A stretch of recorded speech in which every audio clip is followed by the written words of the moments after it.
On voulait vous en parler hier, mais on manquait de temps, et donc voilà, on va reparler tranquillement aujourd'hui. On a pris le temps de la réflexion pour parler du pétrole, le marché pétrolier qui est sous haute tension après donc, des attaques de tankers dans le Golfe, tankers norvégiens, tankers japonais. Les Américains qui accusent les Iraniens d'être responsables de ces deux attaques. On en parle avec Philippe Wechter. Bonjour. Bonjour David. Merci d'être là avec nous, chef économiste chez Ostrom Asset Management. Incident qui a fait bondir le cours du baril. On a les images là, de ce qui s'est passé en mer d'Oman, de 4% au pire hier en séance. Ça s'est calmé un petit peu depuis. Parce qu'il faut expliquer, ça s'est produit dans un endroit qui est un peu reculé par rapport à ici, qu'on appelle le détroit d'Ormuz. Très important, on est en mer d'Oman.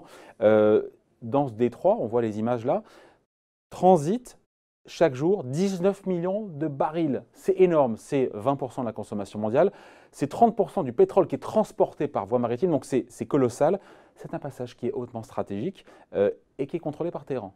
Exactement, c'est ça le vrai souci. C'est-à-dire que c'est un lieu de passage du pétrole considérable pour le marché pétrolier mondial et qui est principalement maîtrisé effectivement par l'Iran. Et on sait aujourd'hui, et depuis quelque temps déjà, qu'il y a de très fortes tensions entre les États-Unis et l'Iran. Et donc ce détroit est surveillé avec beaucoup d'attention pour voir si effectivement il n'y a pas de péril et de risque de rupture d'approvisionnement. Il n'y a pas moyen on va dire de contourner ce détroit. Non. Quand on va passer, en fait, d'ailleurs ce pétrole va essentiellement dans les pays asiatiques. Hein. Ça va approvisionner les pays asiatiques plus que l'Europe ou les États-Unis.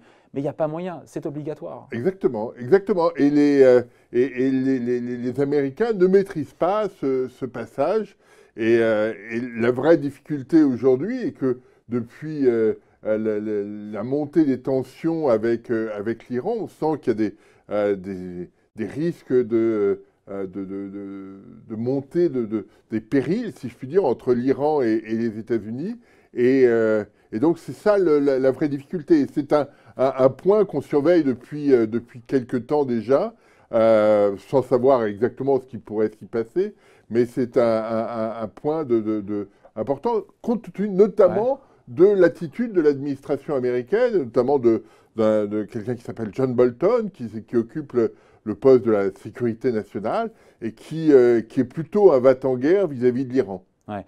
Côté iranien, l'Iran a les moyens de bloquer, quand on voit les images, et ce passage-là, l'Iran a les moyens de le bloquer. Est-ce que c'est son intérêt? Parce que c'est vrai que Hassan Rouhani, on voyait aussi les images, président iranien, qui régulièrement a menacé de bloquer ce passage, encore une fois, en représailles aux sanctions américaines.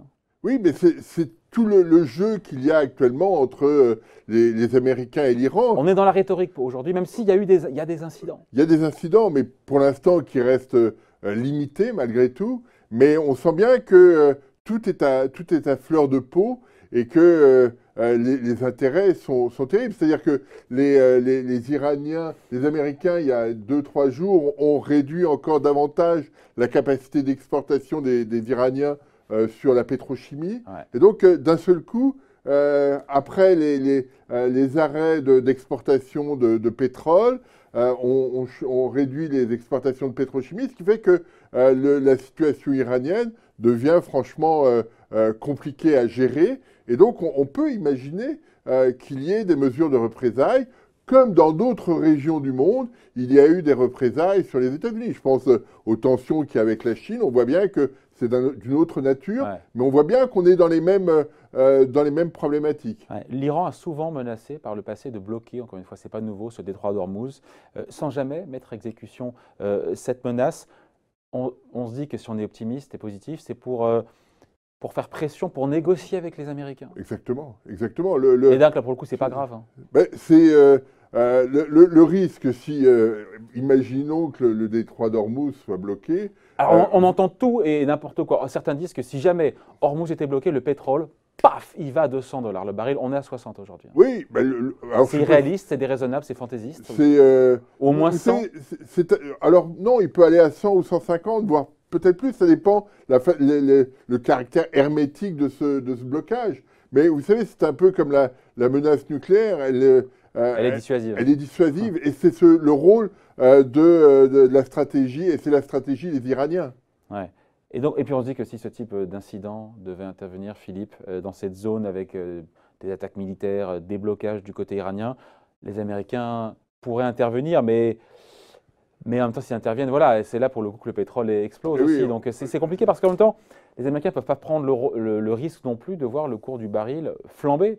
Un baril à 100 $, l'économie américaine, elle est par terre, quoi. et oui, mais Enfin, et pas seulement d'ailleurs les Américains. c'est là un des aspects de la menace iranienne. C'est-à-dire, si on bloque le détroit d'Ormuz, le prix du pétrole augmente. Si vous nous attaquez, le prix du pétrole augmente. Donc, il y a ce jeu qu'il y a entre les deux pays. Mais on est dans la rhétorique belliqueuse, pour le coup. Oui, mais on sent bien que progressivement, le ton monte, les tensions montent, et jusqu'où ira-t-on sans aller trop loin?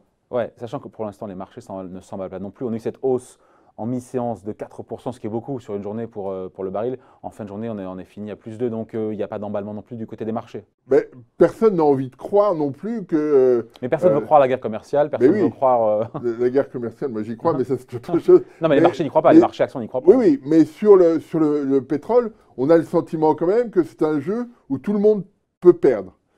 Donc personne n'a envie d'imaginer que chacun va s'emballer dans un jeu où tout le monde pourrait être perdant. Voilà. Mais l'Iran a les moyens, encore une fois, alors sans aller à un blocage total, de faire pression pour justement laisser comme ça certaines attaques, en être l'initiateur, l'initiatrice, ou avec derrière des répercussions sur le cours du pétrole. Ils ont la main, potentiellement, pour faire flamber le prix du baril. Ils ont la main pour jouer à la marge, mais il y a quand même un autre joueur. Ce détroit est stratégique, on voit les images quand même. 20% de la consommation mondiale transite tous les jours. Non, puis il y a un autre joueur qu'il faut mettre dans le jeu, c'est l'Arabie Saoudite. Qui est la Chine. Ah, ouais. La Chine continue de commercer avec l'Iran, donc il y a un jeu à plusieurs niveaux. Et on imagine qu'ils vont continuer, hein, évidemment. Et oui, donc c'est cette bandes, problématique-là qui aussi est compliquée. C'est-à-dire qu'il y a l'Iran, mais il y a aussi d'autres objectifs du côté américain. Ouais, il faut comme le dire, l'Amérique qui est moins dépendante pour le coup du pétrole qui vient du Moyen-Orient. Le pétrole du Golfe, pour le coup, je ne savais pas, en préparant l'interview, j'ai vu ça, ça représente 5% de la consommation américaine. Donc même si l'Iran bloquait encore une fois ce détroit, ça n'aurait pas de répercussion, d'impact sur l'approvisionnement aux États-Unis en matière de pétrole. Oui, mais ça aura forcément un impact sur le cours. Et le consommateur américain serait pénalisé comme le consommateur européen. Oui, sauf qu'aux États-Unis, il y a beaucoup moins de taxes sur le baril, sur le prix de l'essence, je veux dire. Donc, chaque hausse du cours du baril, ils le sentent beaucoup plus que nous. Il y a une espèce de coussin de taxes, 70% de taxes, c'est ça. Donc, on ne s'emballe pas les marchés non plus. Mais il faut regarder ça de près parce que ce détroit-là, ce passage-là est hautement stratégique. Oui, pour l'approvisionnement. Il faut être très attentif au développement qu'on va voir. On n'a pas envie de rentrer dans une situation alarmiste, mais il faut y être très attentif parce que les tensions avec l'Iran et entre les États-Unis et l'Iran sont aujourd'hui assez fortes. Et donc, il faut voir les développements qui seront menés, sachant que par le passé, on a eu des formes belliqueuses américaines sur le Moyen-Orient. On se souvient de Bush et l'Irak, etc. Ouais. Donc attention à la façon dont les choses évoluent, sans pour autant avoir une vision absolument alarmiste. Voilà, on n'en est pas encore là. Merci pour cette explication. Signé Philippe Wechter, donc chef économiste chez Ostrom Asset Management. Merci beaucoup. Merci.